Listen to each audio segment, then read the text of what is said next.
The weather pattern across the United States is shifting into a configuration that we haven't really seen much of lately, and for those who have been tracking the evolution of the forecast over the past several days, what's becoming clear is that we're not just dealing with a single weather event. Instead, what's developing is something meteorologists often refer to as a storm train pattern.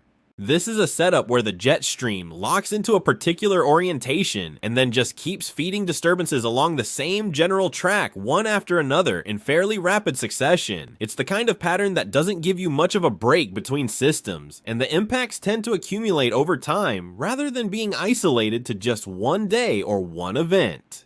The reason this pattern is setting up has to do with the overall atmospheric configuration that's taking shape. The jet stream, which is essentially the river of fast-moving air in the upper levels of the atmosphere that steers our weather systems, is organizing itself into a very progressive flow. What that means is that instead of large, slow-moving features that can park over a region for days, we're going to see faster-moving disturbances that keep cycling through.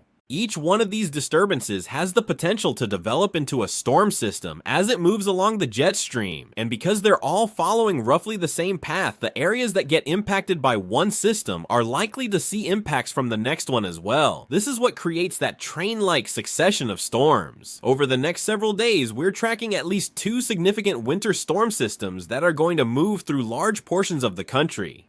The areas most likely to see the biggest impacts from these systems include the Midwest, the Northern Plains, the Great Lakes, and parts of the Rockies and West Coast. The exact details of where the heaviest snowfalls are going to depend on subtle shifts in storm tracks and temperature profiles, but the broad picture is pretty clear. We're looking at a multi-day period where winter weather is going to be a significant factor for a lot of people. And because we have multiple systems involved, the snowfall totals are going to add up over time rather than all coming from one single event. The first of these systems is already beginning to organize, and as it moves through, it's going to bring snow to areas where temperatures are cold enough to support it.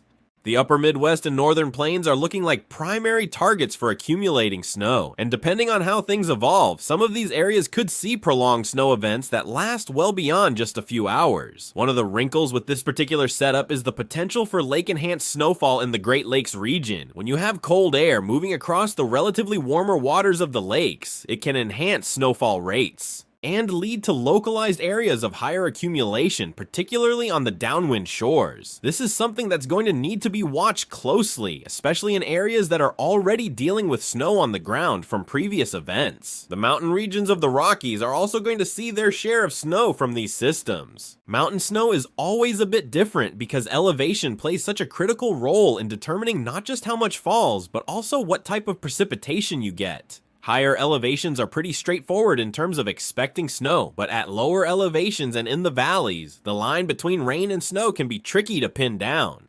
With these systems, the expectation is that the higher terrain is going to see significant accumulation, which is good news for anyone interested in winter recreation, but it also comes with travel concerns for anyone who needs to cross mountain passes during the height of the storm. Parts of the West Coast are also in line for additional precipitation from these systems. Depending on temperatures, some areas could see snow, while others will be dealing primarily with rain. The progressive nature of the pattern means that even if one system doesn't bring a huge amount of precipitation to a particular location, the cumulative effect of multiple systems passing through can still lead to significant totals by the time the pattern shifts. This is especially relevant for areas that have been dealing with drought conditions and could benefit from the moisture, but it also raises concerns about localized flooding in areas where too much rain falls too quickly. While a lot of the focus with these systems is on winter weather, that's not the only story. As the first of these storms moves through, there's going to be a severe weather threat that develops, particularly across the Ohio Valley.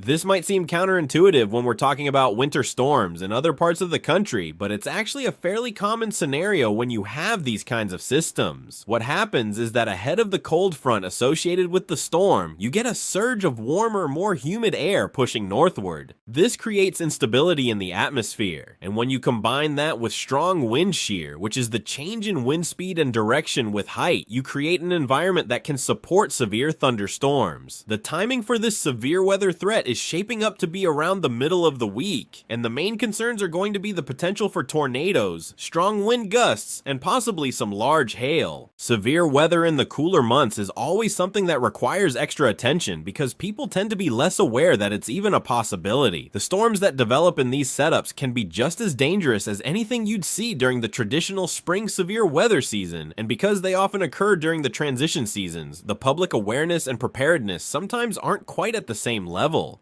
Anyone in the Ohio Valley and surrounding areas is going to want to make sure they have a way to receive weather warnings and that they know what to do if severe weather develops in their area. Behind that severe weather threat, there's going to be a very sharp temperature drop as the cold front pushes through. This is one of the more dramatic aspects of this whole pattern. Right now, and over the next day or two, temperatures ahead of the system are going to be running well above normal in many areas. Some places are going to see conditions that feel almost spring-like, with readings climbing well above what you'd typically expect for this time of year, but that warmth is not going to last. Once the cold front passes, temperatures are going to crash, and we're talking about drops that could be in the range of several dozen degrees in just a matter of hours. Areas that are enjoying mild conditions one day could be dealing with temperatures that feel downright Arctic the next. This kind of temperature whiplash is tough on everything from infrastructure to human comfort, and it's something that people are going to need to be prepared for. The cold air that follows these systems is not just going to be a quick shot that moves through and then moderates. The pattern that's setting up suggests that once the cold air arrives, it's going to stick around for a while. This is important because it means that any precipitation that falls after the cold front passes is much more likely to be in the form of snow rather than rain, and it also means that any snow that does fall is going to be slow to melt. For areas that see multiple rounds of snow from the different systems moving through, this could lead to a situation where snow cover builds up and becomes more significant than what any single storm would produce on its own. Looking a bit further ahead, there's another piece of this puzzle that's worth discussing, and that's the potential for a coastal storm to develop along the East Coast.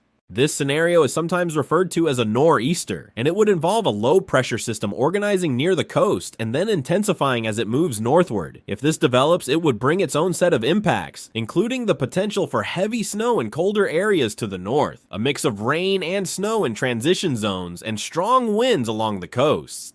Coastal storms can be tricky to forecast because small changes in the track can make a big difference in who sees what type of precipitation and how much of it they get. Right now, this is still a developing situation, and the exact details are going to depend on how the earlier systems evolve and how the atmosphere sets up by the time we get to the weekend. One of the challenges with forecasting this kind of active pattern is that there are multiple moving pieces, and they all interact with each other in complex ways. The storm track for any individual system can shift based on subtle changes in the overall pattern, and those shifts can have big implications for where the heaviest precipitation falls and where the line between rain and snow sets up.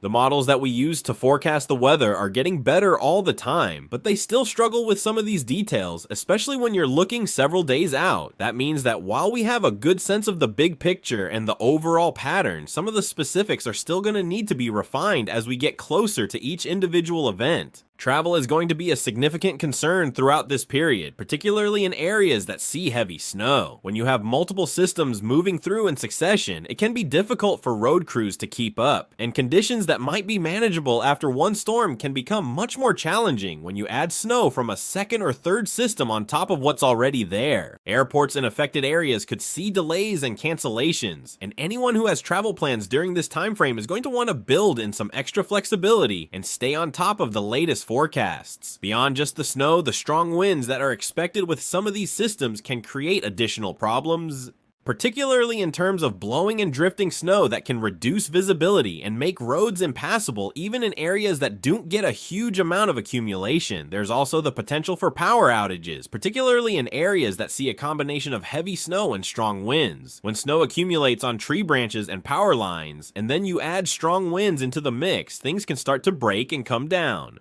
This is especially true if the snow is wet and heavy rather than light and fluffy, because wet snow has more weight and puts more stress on infrastructure. Anyone in the path of these systems should make sure they're prepared for the possibility of losing power, even if it's just for a short time.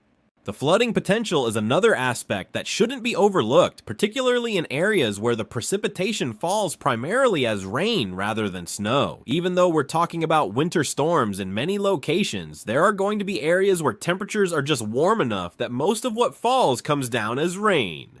When you have heavy rain falling on ground that might be frozen or saturated from previous events, the water has nowhere to go except into streams and rivers, and that can lead to rapid rises in water levels. Flooding doesn't always get as much attention during the winter months as it does during other times of the year, but it can be just as dangerous and just as disruptive. What really stands out about this pattern is the persistence of the activity. This isn't a situation where one storm moves through and then we go back to quiet weather for an extended period. The jet stream configuration that's developing is going to support the continued formation of new disturbances, and those disturbances are going to keep moving along roughly the same track.